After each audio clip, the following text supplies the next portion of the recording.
Welcome to the Love Mondays podcast. My goal is to bring inspiring and authentic guests who can help all those love Mondays and every other day to be intentional, energized, and excited about the lives we're building. Today, I'm very excited to bring Joe Oswald to the Love Mondays podcast. Joe is a global business leader, a fellow McKay chair, and an ICF certified coach who has built a reputation for driving results and integrity while helping leaders and teams perform at their very best.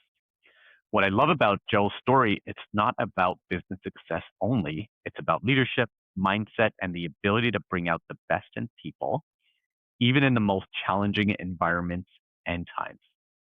In today's conversation, we're going to explore what it really means to build a high performance team, how to navigate tough conversations, and how we can all build careers and lives where we're excited to wake up on a Monday morning.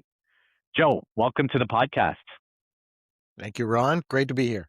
Amazing. Okay, my very first question. Do you love Mondays? Yeah, I was ready for that one, Ron. And well before I met you, I was famous for saying I loved Mondays. I didn't write a book, and I'm not famous for just saying it, but it was true. I was very fortunate to join a firm that was amazing because everyone was the same age. We were all sort of starting our careers at the same time. We had a revolutionary technology, and we all grew up together. And I loved everything about it, the social aspects the most. And, I enjoyed my weekends for sure, but I really, really look forward to Mondays. And I was famous for saying it. Amazing. And are you saying it's because of the social aspect and the work that you were doing? Like, is it the combination that really worked to help you love Mondays? Yeah, I thought about this to be able to articulate it well, Ron, and it was both. So I love the people I was doing it with, but that could have gotten tired if we weren't successful in the mission. Because it's not a social club. It's really a Yes, company yes. that's trying to achieve something. And so the combination of the people I did it with and the success we were having made me really look forward to getting to the office on Monday. Yeah, no, I completely agree. As I reflect on my career, it's the environments where we did have challenging, but work that we really loved, and there was a social aspect to it that really, really drove that environment. Okay, cool. So just building on that, what advice do you have for folks who maybe don't love their Mondays right now? Yeah, so if you build on both of those things, it's really fortunate if you work with people that you enjoy. And I mean, we don't all get along with everyone, but to find a group that you sort of resonate with and, to go first on that, to introduce yourself to groups and understand what motivates them. And the social aspect in any business is good. But the second is also really important. Find a company whose mission aligns with things that you enjoy. And I always follow your blogs, and you talk about passion and purpose. And if those Yes. two things are in that company's mission, you really do enjoy working on those things. So I do think it's a combination of both. Amazing. I love that. And you've spent a lot of time reinventing yourself in different environments. So I'd love just a quick synopsis of maybe your career journey, and then if you think about reinvention, why is it so important in today's environment where we hear AI every 2 seconds and things are changing seemingly faster than ever? Yeah, Ron, my reinvention was accidental. I never thought I would do that. The company I joined, I started, and I was there 19 years. It was going to go on forever. That tree was going to grow to the sky. I was going to be there, it was taken private after being public, and the private equity firm closed its Canadian executive leadership team, and I was caught up in that after 19 years of never thinking that was going to happen. And so reinvention was thrust upon me. And at the time, it was a shock because I never saw it coming. At the same time, it took me a month or two to realize it was the best thing that ever happened to me. That if I didn't have a cross section of experience, I really was going to get stagnant in one place. And that's not to say that it's not great to be in one place for a long time, but for me personally, reinvention reinvigorated me. But it was not my choice. And the other thing I want to add to that Ron, is I was very successful in those 19 years. People really enjoyed my leadership. I grew with the company to the top. And upon leaving, you can expect that everyone said to me, Joe, you won't last long without work. And I was out for a year. Wow. And it took a lot to find that next role. And one of the reasons I was out for a year, Ron, primary reason, is that people thought I was a one trick pony. You only know that company, been there 19 years. You don't have a cross section of experience. And so the reinvention that was thrust upon me really did make me this much more well rounded leader because I ended up going to different industries, meeting different people, seeing different styles, different clients. And so, uh, even though I wasn't smart enough to know I should reinvent myself, I really benefited from doing so. Yeah, it's amazing that some of these moments in our lives, right? I remember I worked for Kraft for 15 years, and same thing. I just didn't even envision another job, and I didn't even have a LinkedIn profile, and I was just like shocked. And it was a tough period when I went through that, almost period of mourning when you leave. So tell me about, how should people navigate that, surprise change? And I've got a couple of people in my close circle who've recently gone through it. Like, what should they expect? How should they navigate those initial times before that reinvention?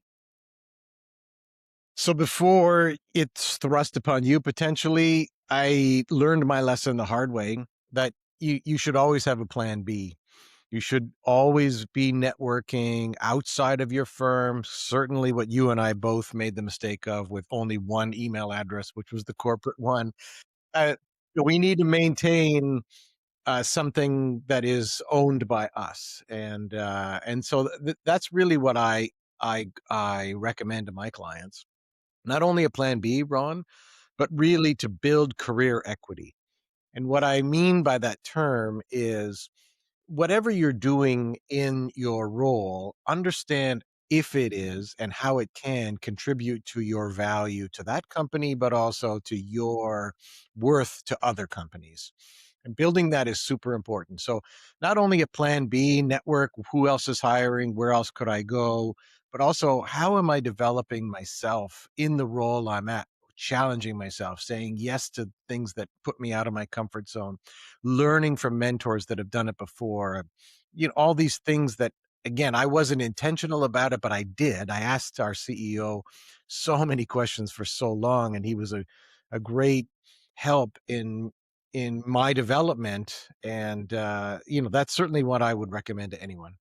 Amazing. And so are there any like tips in terms of networking and doing that, that work? What are some things you would recommend to people who maybe they haven't quite done it and now they're thinking, "Hey, what can I do to network and build my career skills and things like that?" What are some things people should do?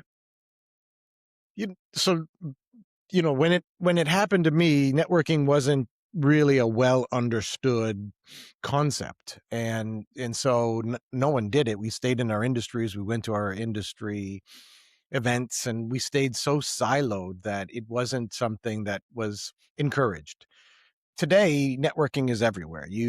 Meetup.com, it's intentional. You go to events, they say this is the networking thing and the networking.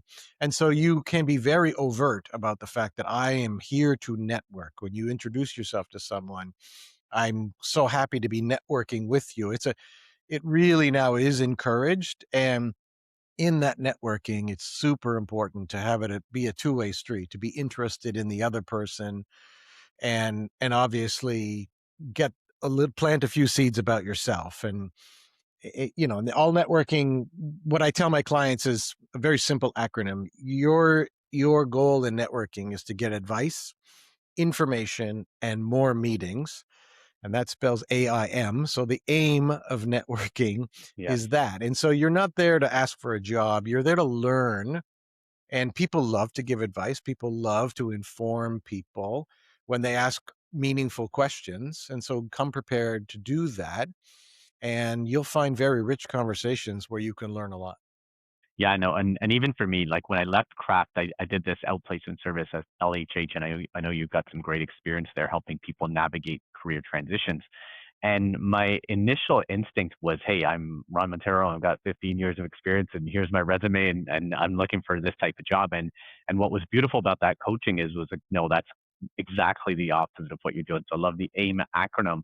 And I started just, opening up to conversations. And as you said, just asking people, hey, tell me, about yourself, your career, and having a two-way conversation, doing mostly listening, and the conversation naturally will go there, right? And stuff like that. And so if you lead with generosity, to use some of the McKay language that we use, I think that's a beautiful thing to just build your network. So for me, I had to have a lot of coaching. And then the second part of it was I set up a meeting with this ex-colleague, and we were having lunch, and I'm just kind of meandering the conversation. He stopped me all of a sudden. He's like, Ron, how can I help you with this meeting? So there's a nice balance of, okay, yes, you have to listen and ask for advice and stuff like that. But what's that transition point to tell folks what you're all about? Like, how do you go into that piece of it? Like, what's the natural segue there? So first, I want to say your experience is very normal. The things that we think are intuitive are very difficult to really comprehend until you're in it. I had the same experience. Someone introduced me when I was out of work. They said, meet this person. He just landed after being out of work for a while. And I sat with him in a coffee shop, and I had no agenda. And I was just thinking, well, he's going to tell me what to do. And he's like, how can I help? And he's full stop. Like, there Yeah, was no agenda unless I drove it. So that's job one, is to make sure you are intentional about having the agenda. You've asked for the meeting, so run it, and then be interested in them first. But to your yeah, point, when they don't reverse it and want to understand about you, and you've got maybe 5-10 minutes left, there's a really smooth, easy transition to say, I really appreciate your time and I've learned a lot. I just want to give you a couple of minutes on me. And then you go boom, boom, boom. My engineering background has me very practical, bullets, sound bites, things that are sticky but not very verbose. And that would be what I would recommend, is just reverse it to simply say, I've got to plant this seed about who I am, yes. and I want you to think about me in these two or three areas, and make them very easy to remember, and you're on your way. Yeah, amazing. And so, can you give a couple of pieces of advice there to say, hey, are some good approaches to do that without being verbose? I like that.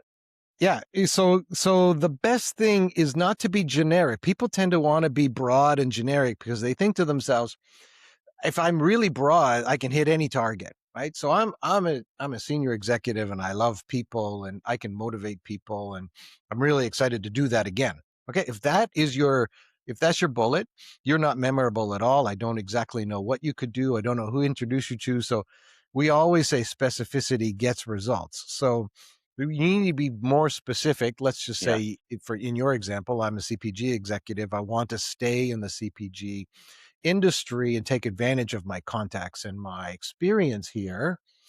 Think about me in the areas where I could again double efficiencies, like, and so then you sort of give a track record, you give a couple of accomplishments. So you're not really saying this broad thing. You're saying, I really enjoyed tripling the revenue, and by expanding globally, and I'm really looking forward to doing that again. So Amazing. you're not boastful. You're just sort of in your soundbite, dropping a little bit of credibility and helping steer the conversation towards what you're looking for. Yeah, no, and I totally agree with you. I had to learn the hard way on the specificity, because even now when people network with me, I give them advice to say, okay, be very specific. Also, in terms of, if you want introductions from me, I've got like a big LinkedIn following. I'm not going to go look in LinkedIn. So ask, are there these two people who you can connect me with, which shows the preparation ahead of time. And most importantly, it makes it very easy for the other side, because otherwise you've got their time, they go back to their work day to day, and you're off your mind. So it's like, how do you be specific and ask for very specific recommendations as opposed to generic? Yeah, I say something very similar to you, Ron. I say I have thousands of LinkedIn connections, and I really am convinced that you are a very successful executive, but I don't know who to introduce you to. Yeah. Help me be more specific. and then I can immediately think of people in my network. So you just sort of tease out the dial it in for me. Are you looking for CEOs and CPG? Let me think about that. Like just helping them, but by giving them that direction, which is I'm going to give you connections if you can just help me think of the right ones. Amazing, amazing. So can you tell me a little bit more about your reinvention? I know you said 19 years in a company and you had to go through it. So tell me about some of the lessons learned and maybe even, how you moved on to something different. Yeah, so I never envisioned that it would happen. We talked about that. I also did not envision that the journey wouldn't always be up. So I was a driven person to be a leader, having done that, my whole life, starting in high school, coaching sports teams, and just naturally was something that I felt good about because I watched the impact that was felt by the teams and individuals when I was a leader, and people pushed me there and I sort of naturally felt. And so I always thought that that would be continuing to be my journey up, up, up, up, up. And when I got to Knightsbridge, I was a client at Knightsbridge, executive coaching client, because I was out of work and they had great coaching, as you remember. And I was very excited to be there. And very quickly, I was exposed to an industry I never even knew existed. And I thought to myself, well, this is what I want to do. This is a beautiful thing. They're helping people find work. They're taking advantage of networks and a bunch of things. I'd like to do this. And they said, everyone feels the same way. Go get another job. You just don't show up and get that job. And so I did. I landed somewhere else and I was successful. But I never stopped wanting to go back there, Ron. And 2 years later, after continuing to knock on the door, there was an opportunity and I got in. But which is really it changed the course of everything for me. But I think what I want to say here is I had to take a step back financially, from an org chart Yes. perspective, and that was a reinvention that I don't think I would have ever premeditated, and it was the best thing that I ever did. I worked for someone who trained me, who was willing to take a chance on me because I didn't fit the profile, and I made a lot of mistakes, but she was very accepting of those mistakes and helped coach me to be the on my journey to be in the executive coach I am today, allowed me to get coaching certification, but clearly a step backwards in the if you think about the traditional Yes. trajectory, Yes. and it's a hard thing to do, and if and I'm just so glad that I did it. My wife was very supportive. We were able to do it. Not everyone can. I can respect that, but that was a reinvention that was bitter medicine, but massive, massive payoff. Yeah, no, it's hard at the, I went through very similar where I went from a finance executive to now I'm becoming a facilitator and everybody around me is like, what the F are you doing? But my wife was super supportive and she actually noticed when I did a University of Toronto speech, she said, you're completely different. Your energy was positive. There's something different about you. And she asked me like, hey, you got to follow or lean into that. So it's kind of lucky. And so how did you know that that was where you needed to lean in? Like you saw something, you loved it and you made this big decision to step way back even financially to do it. The fortunate thing for me, Ron, was I initially felt it as a client. Yeah. So, sometimes you don't know the impact of what you're doing on one side of the table, but I started on the other side of the table. I had an amazing executive coach who I'm still Yes. friends with today, who changed my life. It really and truly helped me get back on my feet, work through all the difficulty of losing a job after that a long period. People talk about grief, it's very real. Mm. And, there's pressure with a young family. So many things are happening. And he was just an amazing guy. And I thought to myself, it wasn't just, I want to do this work because it's easy or lucrative or whatever. I saw the genuine benefit, the impact of that work. I could not imagine another place where I could have that kind of impact. And that's gave me that burning desire to say, I am not stopping knocking on this door until it opens. So yeah, that's the, so I guess that's the easy answer. I saw the impact because I experienced it. Yeah, super interesting. Burning Desire from Napoleon Hill. I like it. But what's interesting for me is both our situations. So I've always been the type of person who loved training sessions and just like admiring the people who were leading them, whereas many of my colleagues would be like, "Let's get the hell out of here." Like there's something different, which I loved the experience. I was just there, but I had no idea I would end up there. And it sounds very similar to your journey where you take, wow, I love what the person on the other side of the table is doing, and then eventually you made a decision to do that. And I think a big learning there is for my listeners and to people to listen to those types of things that really light you up, right? And look, it's about sometimes putting aside the financial, but just paying attention to that. And then going back to our earlier conversation, how can you develop in that area such that your skill set's growing, right? So for me, it was volunteering to do all training sessions at companies I work for. And it became a much easier transition to my new role, right? And I think that's a really, really important aspect. Okay, amazing. I'd love to go a little deeper. So now you're leading McKay Forums group. So you're facilitating CEOs. You're reinventing yourself to another degree. You're moved to Niagara on the Lake. So tell me what are some of the skill sets that are necessary to make these changes that you're now going through again. Yeah, I guess the first one, Ron, is not having a salary is a massive adjustment. That understanding that even though I'm doing really the work I think I was destined to do and love every minute of it and really try hard to have an impact, the reality of trying to find, where their revenue is going to come from is now personal and very, very real. And that took that is a massive undertaking that, I cannot diminish. The work I love, the work comes naturally. I also am developing myself tremendously in that work. I read a ton of books. You've given me lots of great recommendations, including your own. And I'm never gonna stop learning. I think that that's one certain thing that I've done my whole career is lifelong learning, not only reading the books, but like I told you, pestering with lots and lots of questions to learn from great mentors. But I would say the first and most difficult thing is business development is a very real thing for a solopreneur. The work doesn't fall from the sky. And really the what I'm leaning into, Ron, is fostering referrals. I think the most compelling is not someone finding my business card on a table somewhere because I look like everyone else. It is for them to understand from others who have experienced it what resonates, what is unique, and if it's going to fit. Because as you know, neither one of us is perfect for everyone. We need to find folks that our approach will work with, and I find that's best done through referrals because that referring person will also be the filter to say, not sure Ron's going to work well with Joe. I won't even make that referral. I'll Yes. refer Ron to Mary, who's a much better.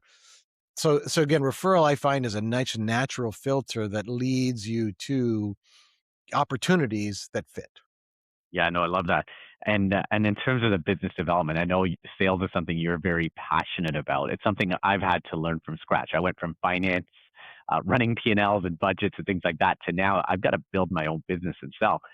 And it's interesting that I went through that almost the same journey, like we were talking about networking, where I was like, "Hey, I'm Ron, and I do this and that and that," and I wouldn't even say hello half the time. And then I read a book called "The Go Giver Sells More" by Bob Burke, phenomenal book, and it talked about just ask the person questions about themselves, about their, business. Just ask, ask, ask, and then eventually it should transition. And as soon as I made that transition, I started becoming more successful. So I'd love kind of a little bit of a sales 101 here, right? Like give me some of your gold nuggets from a sales perspective. When I love the referral piece, but tell me a little bit more about sales. Well, my favorite one, Ron. So I deal with a lot of what I call accidental salespeople, and really almost reticent. They think it's a dirty thing. I'm taking Ron's money. So I spent a lot of time sort of getting them over the hurdle of sales is a noble venture. That's what I like to say. I love it. No, nothing can happen if you don't everything you've bought is because it had value to you. So my golden nugget, the one I love, is that you can't sell anything to anyone they don't need or want. Okay. And when you let that sink in for a moment, and I intentionally sort of make it provocative and negative and a bunch of things that English people would say, Joe, say that another way. But the reason I say it that way is because I'm really helping people understand two things. When I propose this to Ron, does he need it or want it? And if he needs it or wants it, I'm getting a yes.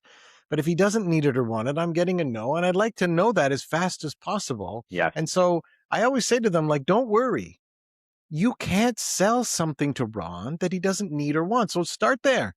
Does he need or want this?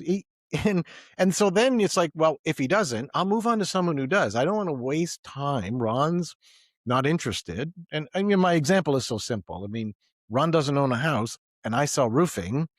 We're done. He doesn't need it or want it, Yes. right? Yes. So it's a very simple explanation, but I start with that one, and people tend to breathe a sigh of relief a little bit because they think I have to sell Ron this thing, and I'm like, give yourself a break. Sometimes the answer is no, no matter what you do. Yeah, I love it. So let me pose a question to you. So I sell workshops to executives, right? Mainly, many in the finance industry, and I found a distinction between those who are interested in training for their teams and those who are maybe it's not natural for them. So should I be going after that second bucket, like to try and convince them that that's something that could really help their team, or should I move on to the next person? Like I think it's very nuanced. So I'd love that. I'd love that answer from you. Well, it comes back to need or want, and really, I want to say you can't give it to them. If they don't see the value, you're not going to convince them that value exists. Now, you can have a conversation around it, Yes.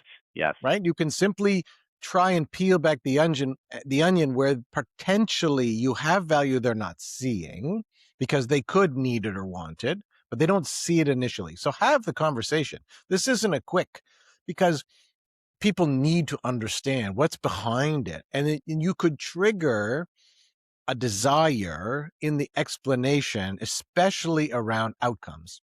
So if you take this training, if I do this keynote, the other clients have seen the following benefits and outcomes. Now you've really laid value on the table. They're more aware of what we're talking about, not what you're selling, but what we're talking about.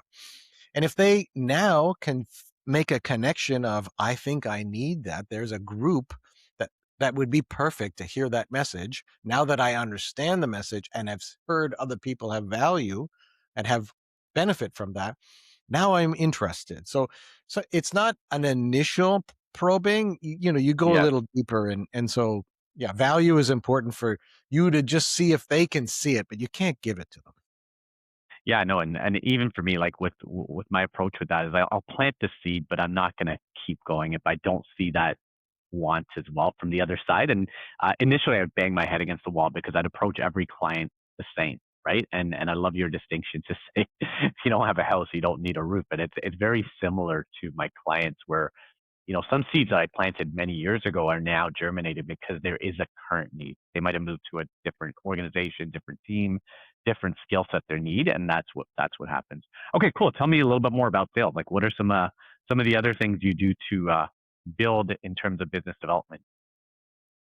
Well, the other thing is about objection handling, and people are now I've gotten past the I think they want it or I think they need it, and we're having this conversation, and they throw up an objection or two.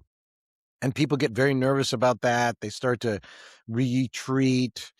And I tell people to love objections, similar to loving Mondays. And the reason, and I sort of stop there and I say, like, what's the reason we should love objections? And they simply, once I really press on that, there are two things that happen when they object. First of all, they haven't left. So the no is like you didn't get the door slammed in your face. We're still talking. So we should embrace that as number one. And then number two is the clues to get to the sale are in the objections. So I don't have that budget, which typically people say price is the number one thing, but there are other things. We have other priorities right now. And so I have sort of 6 categories of objections, and I call them what's in the way. And we sort of, again, I'm very practical with my engineering approach to sales. And I simply say, like, let's dig into all six of these. These are the ones you're going to get. Yes. If you get them, you should welcome them. You should love them. Okay. And now, how do you work on those objections? Okay. So if going a little further, maybe just on the price one, because everybody loves the price one. So then the next thing you do is you sort of ask them a question that sort of gets them talking more about the objection. Just like, I don't have the budget. That might be their objection, but you need to learn more and get them to continue talking. So you might simply say something like, is this really a budget issue, or is it an issue where you potentially don't see the value? Okay. So again, I'm not going to say, is it cheap enough or whatever. I'm playing the value card again. And Yes. now they're talking some more and talking some more. And then after I've done enough questioning, I also want to give a statement that sort of tries to push them through the objection. And one objection with pricing is, especially in retail, everybody has the fear that I'm going to buy this and it's going on sale tomorrow. And so something you might say to remove the objection that's unspoken is you might say something like, this never goes on sale, right? Just making a statement that Yes. might eliminate. And so I have for all the different objections, sort of exactly that. What are the magic questions to get them talking more? And what is the one thing you might be able to say that pushes through that objection? And you're just, again, it's all a strategy to try and understand. But the goal, and I think this is super important, the goal is always to sell them what they need or want. I am not training people to Yes. hit and run something that they don't need or want, and then later on they don't like it. That's the worst. And that's why people fear sales, is that they think someone's going to come in and train them to be this snake oil person. No, I say walk away from the ones that don't work. But then people they need sales strategies to just get to I think you need this. What's in the way? Let's figure it Yes. out. Yes. So we call it consultative sales. Yeah. Yeah, no, I love it. And is there a certain book you learned this from? Like for me, Brian Tracy's an old salesperson who I've listened to a lot of his videos and read a lot of his books, and there's a lot of learnings there. Zig Ziglar, I think, is another. Who are some people maybe you would recommend that you learned from? So I'm going to say this one is on the job training. Like pretty much all of my learning is like hard knocks, making tons and tons of mistakes. But in that, 19 years in one place, Ron, I was selling more than doing anything else. And it was a massive learning experience. And so it comes very naturally to me now. Didn't then, obviously. But I've been in some of the most difficult boardrooms with screaming matches. And, I would just say, for me, I'm not turning pages to develop this skill. It's really on the job learning. And Yes. yeah, so I don't really have, I mean, I've read a bunch, but I don't know if I have people read the ones you recommended. Yeah, no, no, and I love that, and I think I've read a lot about some of the best business people, most successful entrepreneurs started with some kind of door-to-door selling experience. And Sarah Blakely from Spanx, she sold her business for $1 billion, but she was talking about selling fax machines for 7 years door to door. But what she was saying is every experience she learned something. What can I do that's a little bit different than what I did before? And that approach of just going back and learning from every data point, I think is how you built this amazing skill set to say, okay, here's the objections I'm probably going to face, welcome them, but at the same time, honor the fact that you're not trying to sell something that's the person doesn't need. And all those factors, I think, come into play. And I think when you're genuine about sales, there's much more likelihood you're going to be successful with it. Yeah, I saw a keynote from an Olympic coach, and he said there's winning and learning. And every single time I lost in sales, I really deconstructed what was the reason this did not close. And so often I felt comfortable with the fact that there was no connection there. I'm happy to move on. That sales should never have happened. The ones that I really learned from where they ended up buying something similar from someone else was the one I really needed to learn on, because I didn't make that. It was there. I didn't do something right. And I don't want to give your listeners the belief that, I never lose, because of course I do, but I learn from those and lean into them heavily. Yeah, no, I love that mindset of just learning from every experience, even if it doesn't go as well as you hoped it would go, for sure. Okay, so I'd love to end with maybe some leadership lessons, right? So you're talking about 19 years leading at the top. Tell me a couple of things that you've learned, maybe even the hard way, to say here's what a very effective leader does. You know, I'll start with the one that comes to mind because everybody wants to define leadership, like, and for me, the success that I take away from my leadership is when other leaders were developed. That for me is the key. Did everybody get better?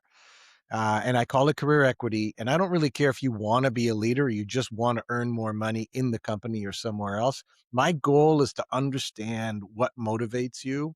It's going to help our mission as a company, but it's also going to improve you in your earning potential, your happiness, your options for other employment. And so for me, leadership is really focused on the most important things for the individuals. A fun tip, we always did quarterly town halls. I made sure that we fed them after so that we get as much attendance as possible. And my favorite trick with town halls is we would bring in a food truck and it would be beautiful outside. Everybody'd be great, but it was a taco truck that made the best tacos in the world. So everyone wanted them, but they were super slow. And so you had to line up. And so it was a beautiful day and it's always lined up. And I would work the line, Ron. I would Amazing. just basically go to the front of the line and they would have to go by me to get their tacos. And I warned them ahead of time that that was always what I was going to do. And I'd simply say, you can pass. Like, you don't need to, like, I'm going to talk to you if you want to, but if you just say, look, I'm not having a good day, like, I'm not going to be that guy. But it really made sure, first of all, I got to everyone because nobody was going to skip out on those beautiful tacos. And secondly, I think they genuinely felt my interest in their development. That you can't fake it. They just knew it. They felt it. And so I think the most important thing in being a leader is really caring about what matters to them and helping them get there. Yeah, I love that. And that's a beautiful strategy around the taco truck. So people are waiting in line for that. And I think genuine interest connects all the things we talked about, right? So you talked about networking, having a genuine interest on the person on the other side. Sales, same thing. Hey, genuine interest in serving a potential client and not selling them something they don't want. And then same thing with leadership. It's showing that you care. It's not just about the numbers and the P&L. It's about, hey, how can I help the other person grow? And even that connects back to my experience where I stayed at one company for 15 years. That was the leadership approach. Joe, amazing. I'd love all these lessons learned. What would you like to leave my listeners with? What are your final words? I appreciate the opportunity to have final words, Ron, and I'm going to turn the tables. We didn't even talk about this, but you've done a great job of featuring me and my leadership, and you wove in a few of your stories, but you made this about me and not about you. I'd like your listeners to really understand that the time that we've spent together and me knowing you, you're genuinely the person that I have hold in high regard with tremendous value, not only to your listeners, but the people that can read your book, have you do keynotes. Like, you genuinely care about all the things we talked about.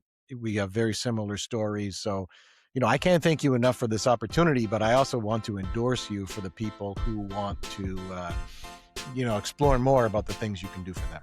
Okay, super kind as usual, Joe. And I feel the same way, like always very authentic with all our conversations. And you gave me a nice coaching moment last week. I was telling you about a pitch that I have out there for a workshop, and you gave me some beautiful coaching that I use. So really, really appreciate it. Joe, enjoy the rest of your day. Same to you, Ron. Thank you. Thank you.